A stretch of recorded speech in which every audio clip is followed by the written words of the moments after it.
Millions of years ago, flying pigeon ancestors reached the isolated island of Mauritius.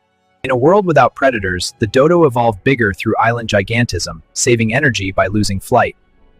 Flightlessness wasn't from laziness, it was an efficient adaptation. They thrived in paradise, well suited to their island home. More than just a myth, their history is a testament to an island's lost beauty, a unique chapter in the story of our planet.